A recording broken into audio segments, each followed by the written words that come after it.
또 예수께서 제사장이 되신 것은 맹세 없이 된 것이 아니니 그들은 맹세 없이 제사장이 되었으되 오직 예수는 자기에게 말씀하신 이로 말미암아 맹세로 되신 것이라. 주께서 맹세하시고 뉘우치지 아니하시리니 내가 영원히 제사장이라 하셨도다. 이와 같이 예수는 더 좋은 언약의 보증이 되셨느니라. 아멘. 또 이 말은 더구나 그런 말입니다. 그러니까 앞에 율법은 아무것도 온전하게 하지 못할지라 이에 더 좋은 소망이 생기니 이것을 우리가 하나님께 가까이하느니라 하면서 멜기세덱의 반차를 따른 예수님, 그리고 이제 또 이제 거의 확증을 하는 그런 말씀을 주셨어요. 그리고 오늘 또 더구나 그것만 있는 게 아니다. 자, 어제 오늘은요 지금까지 쭉 해왔던 것을 총정리하고 마무리 짓는 말씀입니다. 멜기세덱 이야기는 오늘로 끝납니다. 이제 안 나옵니다. 그러니까 예수님이 제사장이라는 얘기를 안 한다는 게 아니고 예수님의 제사장 되심을 멜기세덱을 통하여서 그 권위와 영광과 능력에 대하여 그 높으심에 대하여 설명하는 것은 오늘로 끝난다고요. 그래서 어제 멜기세덱의 반차를 따른 예수님, 제사장 예수님에 대하여 최종적으로 마무리를 하고 이 이야기를 하면서 이제 이 마무리를 하면서 근데 그것만 있는 게 아니다. 하나 더 있다. 그러면 맹세로 되신 분이다 이 이야기입니다. 근데 사실 맹세도 앞에서 며칠 전에 했어요. 그죠? 한참 전에 맹세 이야기 했습니다. 근데 어제 오늘 그러니까는 17절부터 오늘 22절까지는 예수님의 제사장 되심을 멜기세덱과 관하여 제사장 되심을 증명하는 것을 최종 결론을 내는 시간인데요. 이 예수님은 멜기세덱의 반차를 따는 제사장인데 하나님께서는 멜기세덱의 반차를 따는 제사장이 날 것이라고 예언만 하신 게 아니고 거기다가 맹세를 더하셨다는 말입니다. 그래서 오늘 이제 여기까지 하고 오늘 마무리를 하는 겁니다. 또 더구나 멜기세덱만 한 게 아니고 거기다가 맹세를 더하여 멜기세덱의 반차를 따른다 했다 이런 말입니다. 더하여 예수께서 제사장이 되신 것은 맹세 없이 된 것이 아니니 맹세는 모든 다툼의 확정이라 그랬습니다. 약속의 양 당사자가 자기 모든 명예와 존재와 어떤 좀 극단적으로는 생명을 걸고 일을 마무리 지을 때 하는 말이 맹세한다입니다. 맹세한다. 맹세 안 지키면 주가 될 때가 있어요. 자, 그러면 예수님의 제사장 되심에 관하여 누가 맹세를 했습니까? 하나님 자신이 맹세를 했습니다. 창세기 22장에 우리가 익히다 들은 건 오늘 마무리니까요. 다시 한번 들어보십시오. 이르시되 여호와께서 이르시기를 내가 나를 가리켜 맹세하노니 네가 이같이 행하여 내 아들 내 독자도 아끼지 아니하였은즉 내가 너에게 큰 복을 주고 내 씨가 크게 번성하여 하늘의 별과 같고 바닷가의 모래와 같게 하리니 내 씨가 그 대적의 성문을 차지하리라.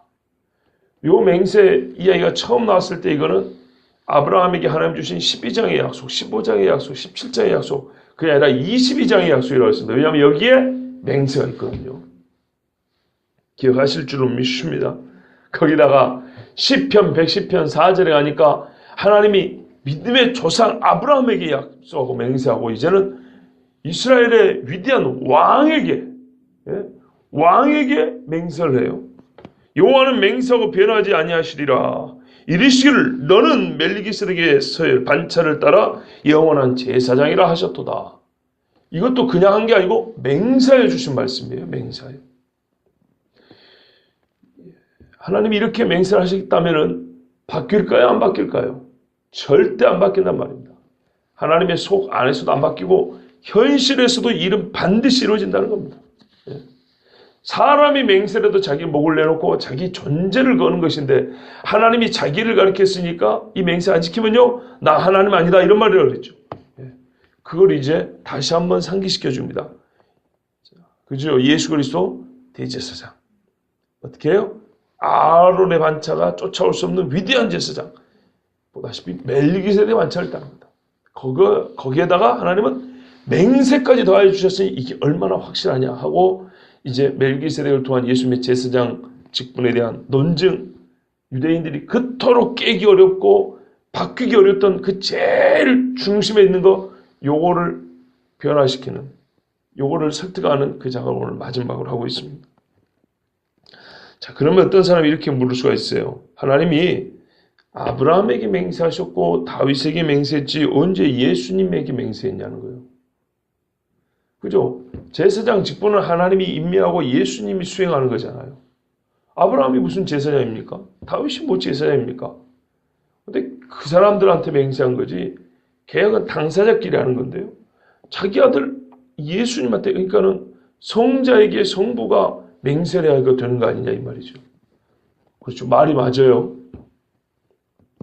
이에 대해서도 이미 말씀을 드렸어요. 이미.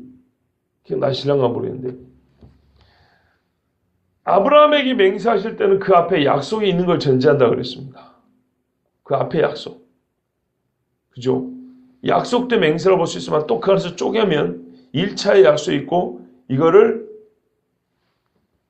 내가 맹세로 확정 짓는다 이렇게 표현한다 그랬죠. 그렇죠? 내가 이거 안 해주면 내가 네 아들이다. 얘기를 먼저 해요. 이거 해줄게. 내가 그걸 어떻게 믿어? 맹세한다. 맹세는 뒤에 나오는 겁니다. 약속이 그 앞에 있습니다. 맹세 자체가 약속이지만 그 앞에 맹세가 보증하는 내용물이 그 앞에 나온다고요. 그러니까 하나님께서 아브라함에게 맹세를 할 때는 그 전에 1차의 약속이 있어야 되는 겁니다. 논리적으로 그래요. 그러면은 이게 지금 제사장 이야기인데요. 하나님께서 자기 아들에게 먼저 내가 너를 이 땅에 뭡니까? 제사장 직분을 행하게 하려고 보내겠다. 그러면 아들 예수님 어떻게 해요? 그렇게 하겠다. 이런 상황 안에 약속이 있어야 된다는 겁니다. 하나님 삼위일체 내부적으로 그를 인간을 위하여 준 거기 때문에 인간에게 하나님이 내가 너를 위하여 메시아 그리스도를 보낼 거다. 이걸 이제 외부적으로 또 약속을 하십니다. 그게 이제 맹세로 나타나는 건데 그러면은 자기 아들에게 언제 했냐 이 말이죠. 성경에 이게 명시적으로 드러나지 않는 것 같지만 우리가 유다서라든지 그리고 다른 여러 말씀 볼 때 영원 전부터 말해야죠. 그러니까 내가 영원부터 너희를 선택하고 그죠? 이 구원은 창세 전부터 계획하신 것인데 이런 구원의 섭리가 시간 앞에서부터 하나님의 마음에는 정해졌다고 되어 있습니다. 그거는 하나님의 구원 계획이 자기 아들을 벌써 십자가에 죽게 하고 부활하는 것 이외에 다른 방법이 없기 때문에 하나님께서는 우리를 만들기 전부터 그 뜻이 있었다는 거고 그건 삼위일체적인 내부에서 결정이 된 사항이라는 겁니다.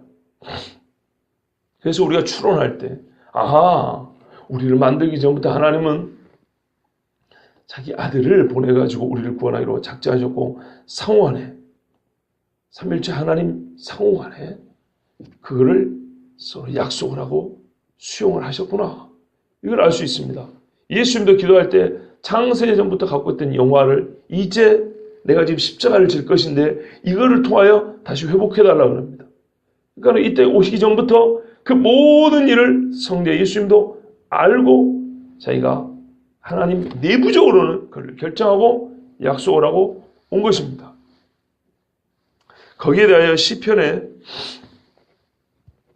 또 이 약속이 하나님 내부적으로 즉 성자에게 이미 사람에게 약속하기 전에 주어졌다는 것을 알 수 있는 구절이 있습니다. 시편 2편에 7절부터 9절까지 보면요.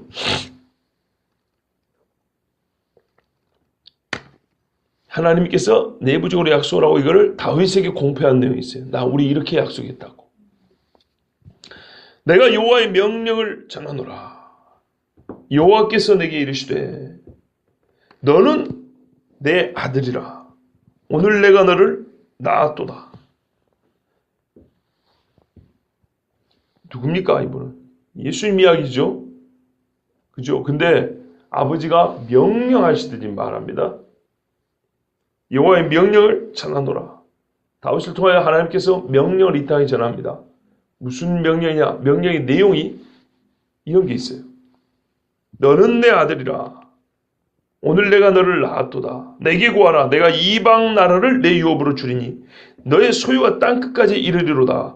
내가 철장으로 그들을 깨뜨리며 질그릇같이 부수리라 하시도다. 이거는 사람이 준 게 아니고요. 자기 아들에게 준 겁니다. 왜? 너는 내 아들이라. 그렇죠? 이거는 명령의 전반부입니다. 성부께서 자기 아들에게 뭐라 하냐면 너는 내 아들이라. 내가 너를 낳았도다. 이 땅에 오기 전에는 낳은 게 아니죠. 그렇죠? 근데 낳을 아들에게 준 말씀이 이거예요. 네가 너에게 철장 원세를 주고 세상 나라 열방을 다스리게 할 것이다. 열국이 와서 너에게 절하게 할 것이다. 이렇게 아들에게 말씀하셨어요. 그랬으니 이제 2장에 그 뒤에 보면 그랬으니 너희가 이 아들에게 와서 입맞추라. 이게 명령이에요. 여호와께서 명령하신다. 내가 이 명령을 전하노라. 사람들아 아들에게 와서 입맞추라. 그렇지 않으면 너희가 살아남지 못할 것이다 그래요. 그럼 이 아들이 누구냐? 이게 기록이 돼 있어요. 이런 아들이래요. 성부께서 너는 내 아들이라 하면서 지금 철장 원세를 주고 이방 나라를 네 유업으로 주리라. 유업으로 대적의 성문을 차지하게 하리라. 이 아들이니까 여호와의 명령을 전하더라. 나라들아 왕들아 너희는 이 아들에게 와서 입맞추라 그랬어요. 여러분 여기서 이게 누구야? 아들에게 주신 말씀이에요. 아들의 권세와 권위를 말한 다음에 이런 아들이 올 것이니까 이방 나라들은 어떻게 해요? 거기다 입맞추라 이 말이죠. 무릎 꿇으라 이 말이죠. 이 아들입니다. 그런데 시편 110편 우리 지금까지 4절만 봤는데 1절부터 보면 이렇게 돼 있죠. 여호와께서 내 주에게 말씀하시기를 내가 네 원수들로 내 발판이 되게 하기까지 너는 내 오른쪽에 앉아있으라. 이거는 예수님이 이 땅에 오셨을 때 인용한 말씀입니다. 다윗의 자손 하니까 내가 하나 물어보자. 다윗이 그리스도를 보고 자기 주라고 그랬는데 어떻게 그 자손이 되겠느냐. 이거 기억하시죠? 그 말씀이 여기서 나온 거예요. 다윗이 뭐라냐면 환상을 보니까 여호와께서 나의 주에게 여호와께서 내 주에게 그러니까 여호와께서 장차 오실 내 주 그리스도에게 이분이 누구죠? 아들이죠. 그죠? 이 아들에게 뭐라냐면 네가 너의 원수를 발판이 되게 할 때까지 너는 내 우편에 앉아있으라 그랬대요. 지금 이 편하고 110편하고 연관이 있습니다. 열방을 네 앞에 갖다가 꿇게 만든다 그랬지 않습니까? 예. 그러니까는 10편 2편의 아들하고 110편의 아들이 똑같은 아들이죠. 근데 이 아들에게 어쨌다고요? 110편의 2절, 3절, 4절 가면 여호와께서 뭐라고요? 여호와는 맹세하고 변하지 아니하시라 이르시기를 너는 이 너가 누구예요? 아들이죠. 예, 이 아들 다윗이 내 주님이라고 부르는 그리스도 멜기세덱의 반차를 따라 영원한 제사장이라 하였도다. 아멘. 아들에게 맹세했습니까? 안 했습니까? 했지요. 했지요. 유대인들이 꼼짝도 못합니다. 그리스도에게 언제 맹세했냐고. 아브라함하고 다윗에게지. 아, 그러니까 성경을 봐라 이 사람들아. 자기 아들에게 했잖아. 눈을 뜨고 보는 거냐 감고 보는 거냐. 여러분 하나님은 성부는 성자 예수 그리스도께 맹세하셨습니다. 내가 가서 이 땅에 가서 제사장 직분을 감당해라. 그런 다음에 내가 열방을 네 앞에 무릎 꿇게 하고 대적의 성문을 차지할 수는 바로 너다. 이렇게 말씀하셨어요. 그 일이 이루어졌을 때 우리가 읽은 말씀이 빌립보서 2장 말씀 아닙니까? 네? 모르세요? 종의 형체를 사람의 몸을 갖고 이 땅에 오셔서 죽기까지 복종하셨으니 그죠? 그 십자가에 달려 죽으십니다. 그런 다음에 어떻게 해요? 그를 지극히 높여 하늘에 있는 거나 땅에 있는 거나 땅 아래에 있는 것까지 다 그 발 아래 무릎 꿇게 하셨으니 그죠? 성경에 땅 위의 것, 땅의 것, 땅 아래 것, 하늘의 것, 땅의 것, 땅 아래 것 항상 하나님 앞에 복종하는 것은 이렇게 세 개로 나눠놨습니다. 세 영역으로. 제가 왜 또 이 말씀을 드리냐면 지옥에 관하여 이 땅 속에 있다라는 근거 중에 하나 그겁니다. 땅의 짐승을 얘기하는 게 아니란 말이에요. 공중에도 새가 날아다니고요. 이 땅에는 사자, 개, 지렁이까지 기어다닙니다. 그런 짐승을 말하려고 하늘과 땅을 얘기하는 거 아닙니다. 그죠? 공중권세 잡은 자라 그래요? 땅에는 사람들도 살아요. 즉 어떤 인격과 죄와 죄에 대한 책임을 가지고 있는 그런 하나님의 피조물들을 말하려고 하늘과 땅과 땅 아래를 얘기하는 것이지 무슨 뭐 조류와 포유류와 땅속에 무슨 뭐 설치류 이런 이 생물학자들이 말하는 그런 짐승들을 얘기하려고 그러는 게 아닙니다. 영적인 존재들에 관한 얘기입니다. 어쨌건 예수 그리스도께서 그렇게 제사장 직분을 감당하시고 성취하실 때 하늘과 땅의 땅 아래 것들이 어떻게 해요? 예수 그리스도의 발 앞에 무릎 꿇으려고 그랬는데 이게 이제 베드로전서에 보면은 그가 옥에 내려가사 정말 난해 구절이 있습니다. 성경에서 제일 어렵다는 거예요. 옥에 어떻게 내려가요? 올라가요? 내려가사 이렇게 되어 있어요. 다 같은 말입니다. 내려갔다고요. 가가지고 뭐 했답니까? 선포하사 그랬어요. 선포하사. 참 어렵습니다. 근데 이제 어떤 분들이 이 이야기를 가지고 그거는 나중에 또 설교할 때가 있을 겁니다. 복음을 전했다. 그래서 사람이 어떻게 해요? 죽고 난 다음에도 구원을 얻을 길이 있다. 봐라 여기 예수님이 지옥에 가가지고 복음 증거했다고 그러지 않냐? 그렇지 않습니다. 그렇지 않아요. 복음을 증거할 때 증거하다 선포하다는 유앙겔리존마이 그럽니다. 이걸 하면은 그냥 선포하다라고만 말로만 해도 그 안에 복음을 증거하다는 말이 포함되어 있습니다. 그런데 이 베드로서스 말은 엘퀘션이라는 말입니다. 무슨 말이냐면 그냥 선포한 겁니다. 선포요. 뭘 선포했다는 거예요 도대체. 그거는 해석이 필요합니다. 그러니까 그냥 선포했다 그러니까 우리가 보통 복음 선포하는 거 앞에 복음이 가로쳐 있는데 그걸 갖다 붙여가지고 복음을 선포했다. 그런 선포 아니에요. 어떤 사람들은 죽은 다음에도 어떻게 해서라도 지옥불에 안 들어가 보려고 이렇게 성경을 자꾸 이렇게 막 돌리는데 저 멀리 볼 게 없어요. 저 옆에 사람들이 그렇게 하잖아요. 연옥 만들어 놓고. 예. 그래서 연옥에 간 거예요. 연옥에 저 사람들은. 한자 번역도 비슷해요. 옥이잖아요. 옥. 그죠? 가둬놓는 곳. 구덩이. 그러니까 옥에 가가지고 예수님이 거기서 뭘까 승격시켜준 거예요. 너희는 천국 올라가 이렇게. 그런 논리의 근거로 이 말씀들을 그렇게 쓰는데요. 그렇지 않습니다. 복음 증거하다는 뜻 아닙니다.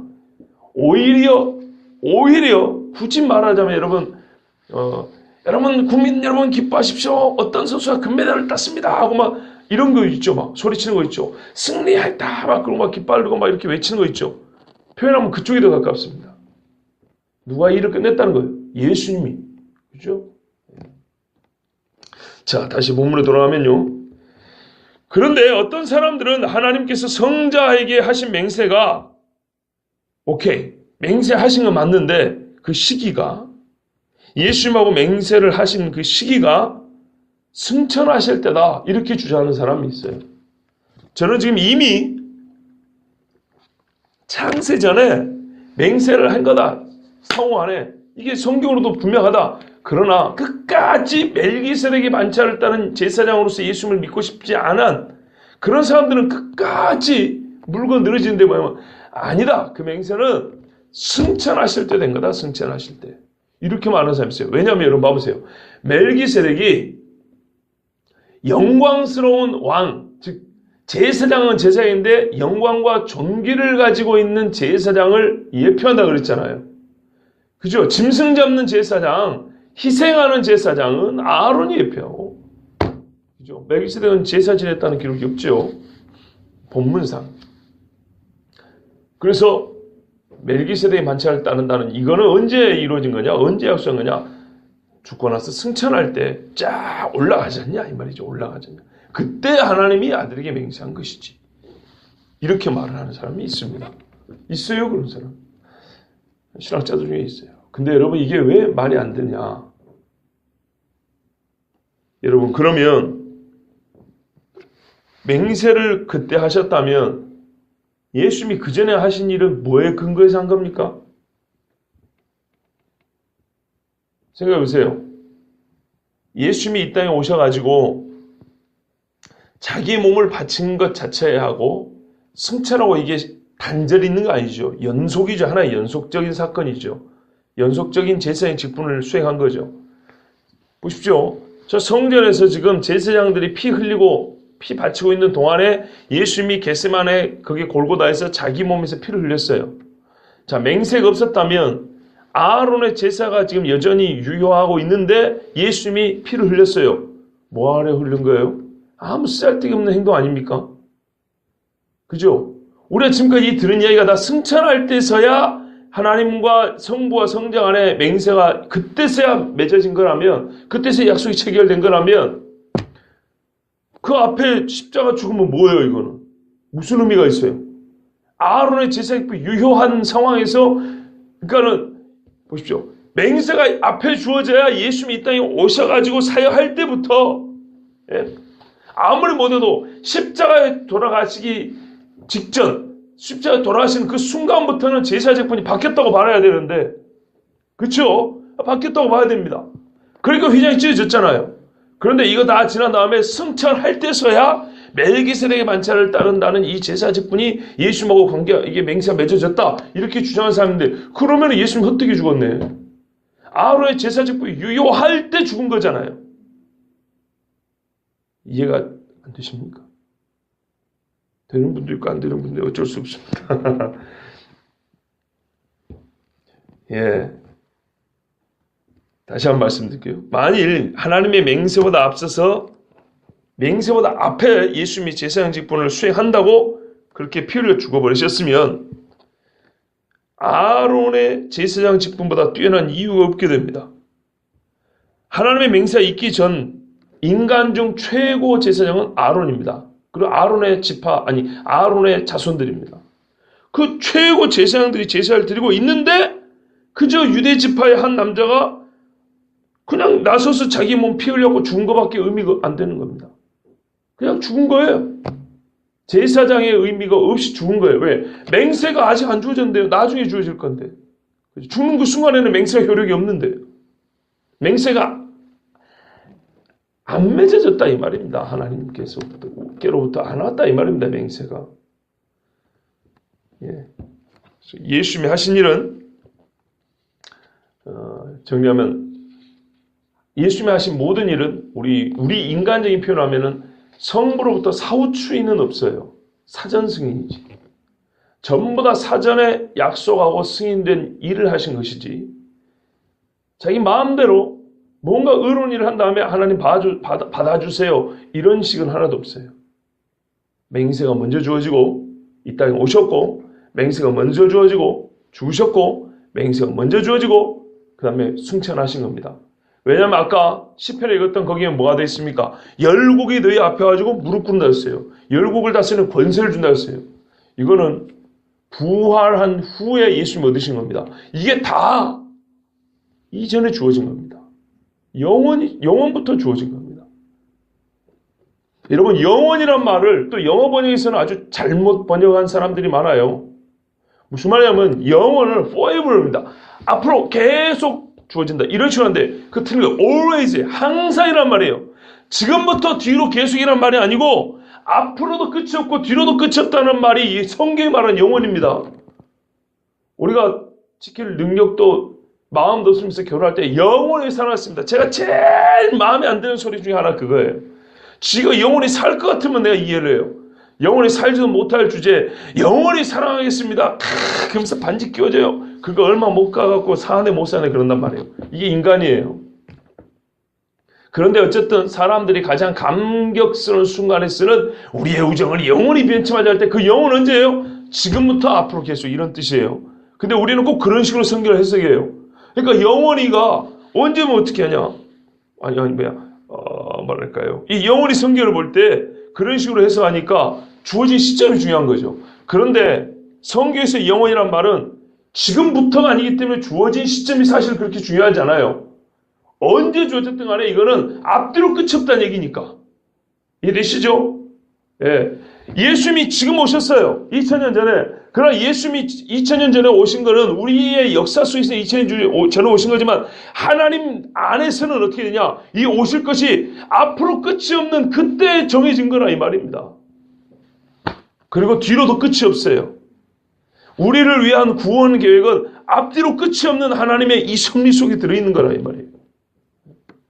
그러니까 영어 성경 우리가 조금 영어를 아시는 분들은 막 영어 성경 좋아하는데 그렇게 좋아할 필요는 없어요. 오히려 한자로 표현된 게 더 정확한 것들이 있어요. 영원히 해놓고 우리의 관념대로 forever 앞으로 계속. 그런데 번역하면 always, 항상. 이게 더 맞는 말이에요. 항상 있느니라. 그죠? 성경에 우리 번역에 이렇게 되는 게 있어요. 영원이라는 한자 말이 정확하고, 물론 한자 말이지만 또 항상 있느니라. 이게 본뜻에 더 가까운 말이에요. 자, 21절에 보시면 그들은 맹세 없이 제사장이 되었으되 오직 예수는 자기에게 말씀하신 이로 말미암아 맹세로 되신 것이라. 예, 아론과 그의 자식들은 맹세 없이 제사장이 되었어요. 하나님의 맹세가 없어요. 그러나 오직 예수는 자기에게 말씀하시니, 그 누굽니까? 아까 말씀드렸죠. 자기에게 말씀하시니. 아까 이 하나님이 언제 성자에게 맹세하셨냐고 했다고요. 예수님은 자기에게 말씀하시니 곧 하나님으로부터 맹세를 받은 거예요. 맹세. 그 하나님이 네가 영원히 제사장이라 그랬다 이 말이죠.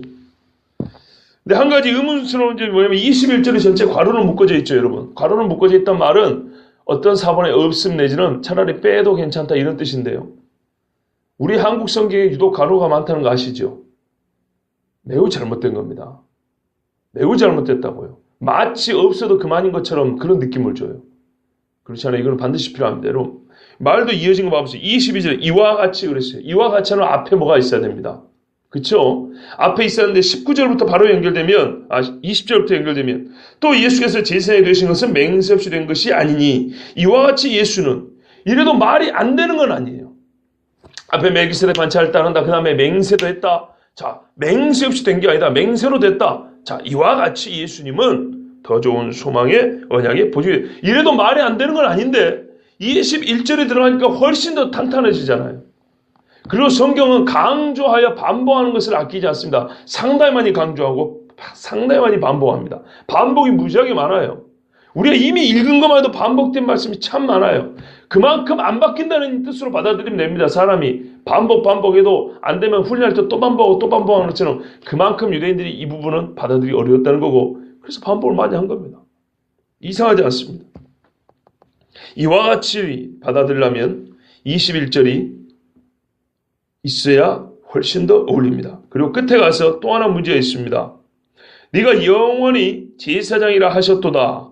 이것도 본래 원문에는요, 네가 멜기세덱의 계통에 따른 영원한 제사장이라 하셨도다 해서 멜기세덱의 계통을 따른, 멜기세덱의 반차를 따른, 빼버렸어요.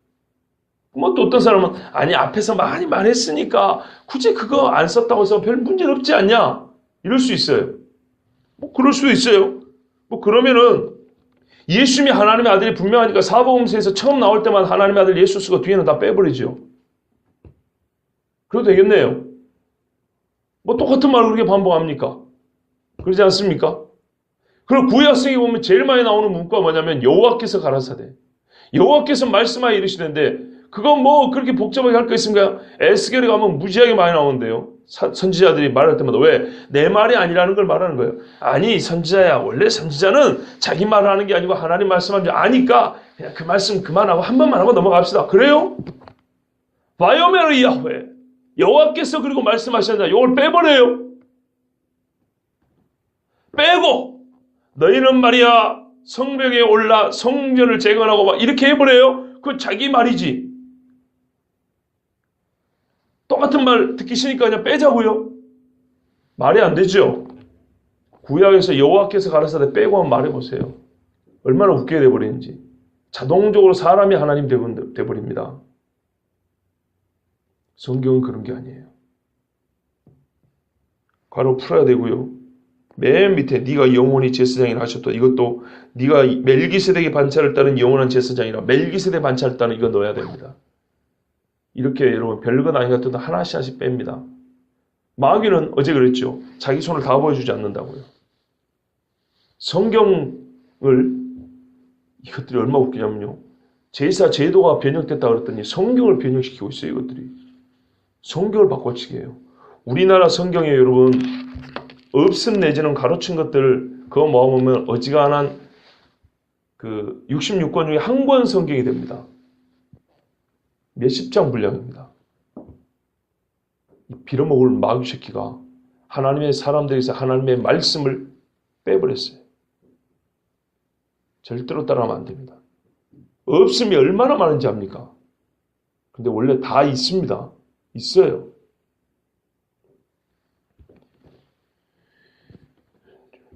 저는 꼭 이 성경에 넣으면 좀 흥분이 돼요. 화가 나서. 여러분, 선악과 따먹어도 죽으리라를 죽을까 하노라. 그거 바꿔갖고 타락가 있습니다. 그거 바꿔갖고 죽은 겁니다. 성경 말씀 우습게 보면 안 됩니다. 한 절, 한 토시 안 합니다. 1점이라도 변하지 말라 했어요. 차라리 네 목을 내놔라. 내 말은 절대 1점이라. 차라리 세상을 없애버려라 그냥. 1.1억도 안 받게 달았어요. 1.1획이 뭐라고요? 히브리어에 요드라고 있어요. 우리 콤마 있죠? 콤마. 이거를 밑에다 찍어 위에다 찍어 있어요. 발음이 야 할 때 이 야의 모음 빼면은 이 콤마가 있습니다. 이 제일 작은 자음이 이 요드라는 콤마 같이 생긴 거예요. 이게 1점이에요. 1획이 뭡니까? 우리 한글 쓸 때 글씨 이쁘게 쓴 사람 어떻게 써요? 그렇지. 우리 같은 사람, 저 같은 사람은 한자를 쓰면 이렇게 쓰죠. 근데 이쁘게 쓴 사람은 이래가지고 꼭 이렇게 긋죠. 요 위에 보십시오. 요렇게 할 때 요 모양 내려고 한번 꺾죠. 요걸 1획이라고 하는 겁니다. 특별히 히브리어 자음에 라멕이라는 게 있어요. 라멕.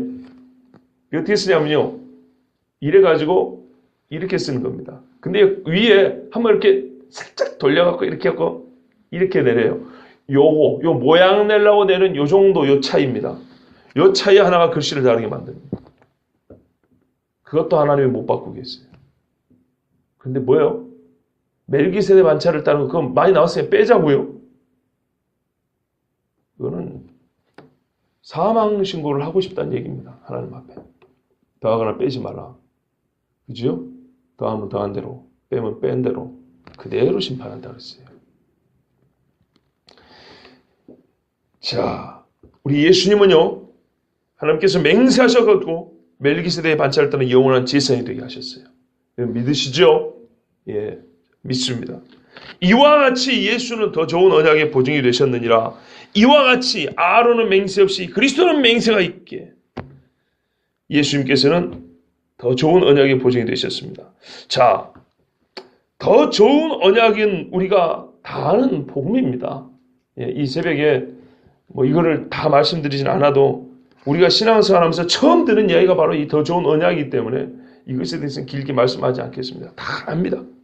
근데 한 가지 주의할 거는 더 좋다 그랬기 때문에 얘 것도 좋았다는 얘기입니다. 더 좋은 거예요. 그죠? 얘 것도 이 더 좋은 복음을 볼 수 있도록 우리를 준비시켜주고 손으로 가리켜 보여줬기 때문에 예표로 보여줬기 때문에 좋은 거예요. 근데 우리가 가지고 있는 복음은 더 좋은 거죠. 근데 이 더 좋은 것이 뭐가 됐다고 예수님이요? 보증이 됐대요. 보증은 언제 합니까? 잘 보십시오. 양 당사자, 계약 당사자인데 이 일방이 이 계약을 이행할 책임이 있는데 능력이 부족해요. 결함이 있어요. 이거를 전제한 겁니다. 한쪽에 이 계약을 성취할, 그러니까 자기가 의무를 다할 능력이 부족하다는 것을 전제합니다. 그래서 누가 보증인이 세우시죠. 그럼 보증인은 어떻게 합니까? 이 능력을 내가 보충하겠다는 거예요. 급기야 이 사람을 빼고 내가 계약의 당사자인 것처럼 내가 다 책임지겠다는 거죠. 내 앞으로 돌리라 이런 말이죠.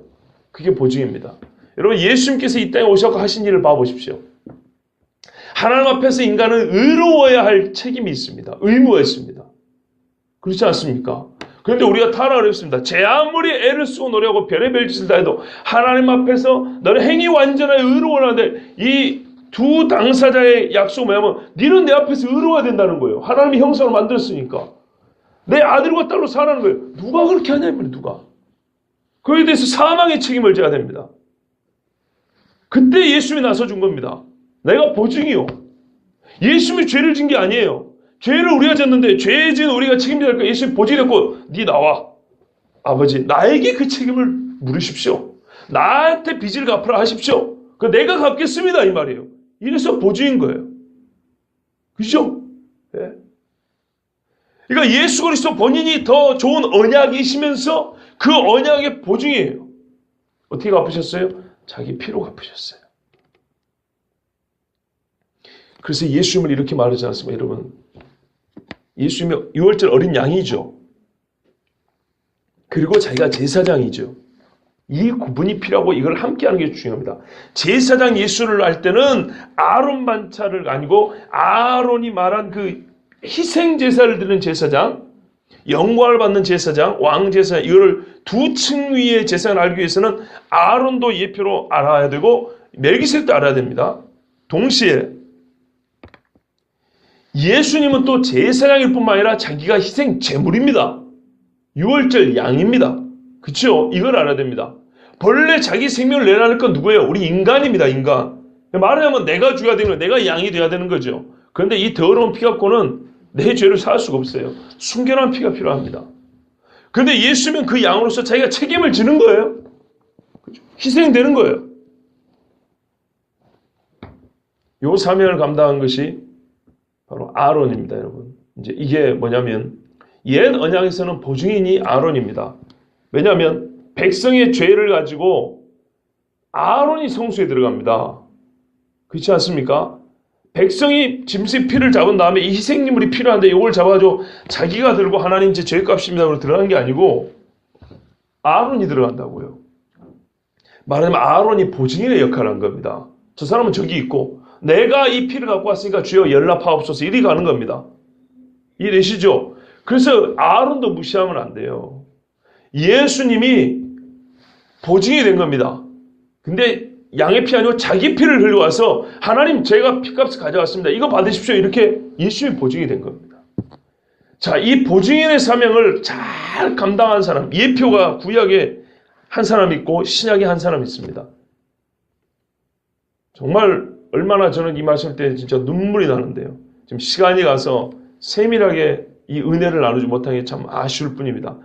간단히 말씀드리면 구약에 유다가 있습니다.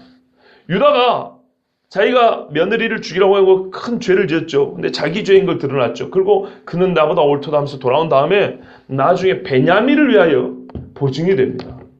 아버지에게 말합니다. 아버지여 내가 저의 생명의 보증 담보가 되려. 우리 번역 이렇게 돼요. 담보라고. 근데 같은 말이에요. 헬라어 히브리어는 다른데 그 말 뜻은 똑같이 담보 보증 같은 말이에요. 내가 저를 담보가 되리이다. 처음에 큰아들 루벤이 그런 다음에 루벤은 위험하니까 입 딱 다물었어요. 근데 유다는 아버지에게 한 다음에 그 다음에 창세기 43장에서 그렇게 약속하고 44장에 요셉 앞에 하죠. 지금은 누군지 모릅니다. 요셉이 다 동생인지 모릅니다. 동생인지 안다 할지라도 목을 내놔야 됩니다. 자기가 팔아먹었으니까. 나중에 형들이 벌벌 떨잖아요. 알든 모르든 하여튼간에 어느 안전이라고 애굽의 총리 앞에서 감히 주둥이를 놀린다. 우리가 옛날에도 그런 표현 있죠. 사극 같은 거 보면은 베냐민을 살려줘라 이 말이에요. 내 아버지의 생명과 연결됐으니까 자를 안 데려보내면 아버지 죽습니다. 그래서 아버지와 자기 동생을 위하여 지금 좁히면은 자기 동생이 은재로 훔쳐간 걸로 지금 도둑으로 몰렸는데 저 죄값을 나에게 물으십시오. 내가 저에게 담보가 되리라고 내가 아버지께 약속했으니 내가 담보로 있겠습니다. 내가 보증이 되겠습니다. 나에게 물으십시오 했어요. 얼마나 아름다운지. 저는 그래서 하나님께서 유다 지파를 택했다는 게 여기서 이유가 있다고 보는 겁니다. 유다가 하나님 앞에 아름답진 않았지만 하나님은 그러나 유다에게서 아무것도 찾지 못하시진 않았어요. 예수님의 이 보증인의 사역을 정말 아름답게 입혀해 준 사람이 유다입니다. 유다. 장자의 명분이 요셉에게 갔다 그랬습니다. 그래서 따블로 줬어요. 장자니까 따블. 근데 왕권은 유다에게 갔으니. 그래서 메시아가 유다 집에서 온 겁니다. 성경은 다 이유가 있습니다. 그 다음에 여러분 빌레몬서를 보십시오. 빌레몬이 누구냐면 예수 믿는 이 고대의 이 재력 있는 사람입니다. 그런데 그 집에 종 오네시모라는 종이 있었어요. 이놈이 도망을 쳤네요. 도망을 쳐가지고 어떻게 헤매고 다니다가 바울을 만났고 예수를 믿게 됐어요. 바울이 그럽니다. 어쨌거나 네가 세상의 법이라 할 때 어겼으니까 네 주인에게 가서 용서를 받으라 이 말이에요. 살든지 죽든지. 그러나 바울이 얘를 죽게 만들고 싶겠습니까? 살리고 싶지요. 그래서 바울이 편지를 씁니다. 그게 빌레몬서입니다. 이 편지를 들고 가라 이 말이에요. 들고 네 주인 빌레몬에게 보여줘라. 그 내용이 뭐가 있냐면 빌레몬에게 이렇게 말합니다. 바울이. 오네시모가 너에게 잘못하고 빚진 것이 있다면 내게 물어라. 내가 갚을 것이니라. 이게 보증입니다. 여러분, 이제 우리가 이 말씀을 들었으니 멜기세덱 반차를 따는 영원한 제사장 예수 그리스도, 맹세로 제사장 되신 예수 그리스도를 들었습니다. 더 좋은 언약을 받았고요. 더 좋은 언약의 보증을 우리가 받았습니다. 그렇다면 여러분, 우리가 지금 해야 될 건 이겁니다. 구약에 더 좋지 않은 언약의 보증인 아론을 앞에 두고도 유대인들이요, 경건할 때는 심히 경건하고 믿음이 좋을 때는 한도 끝도 없이 믿음이 좋았어요. 그렇지 않습니까? 모세와 아론을 앞에 두고도 그랬다 이 말입니다. 그러면 우리가 우리의 영혼의 목자장 되신 예수님과 우리 주님이요, 우리 더 좋은 언약의 보증이 되신 예수 그리스도를 믿는 우리가 주님 앞에 어떤 믿음, 어떤 헌신, 어떤 경배와 찬송, 감사가 있어야겠습니까? 저는 교회 다니니까 맞다, 그냥 교회 다니니까 이래야지, 교회 다니는 사람은 그러면 이게 아니에요. 우리는 말씀에 근거해서 보자. 더 좋은 언약의 보증을 갖고 있다면 구약에 더 좋지 않은 보증을 갖고 있을 때도 갈렙이 어쩌냐 이 말이에요. 여호수아가 어떻게 살았냐 이 말이죠. 다윗과 히스기야와 요시아와 이런 왕들은 어떤 믿음을 보였냐 이 말입니다. 환난과 공고 중에 우리는 더 좋은 언약 보증 예수 그리스도, 그는 우리에게 큰 안위와 소망이 되신다 그랬습니다. 그분에게 영혼의 닻을 깊이 내리고 정말로 21세기 이 마지막 때 하나님 앞에 경건한 믿음, 끈질긴 신앙, 모든 사람이 혀를 내두를 수 있을 만큼의 헌신과 주님을 가까이 함이 저와 여러분이 있기를 바랍니다. 기도하겠습니다.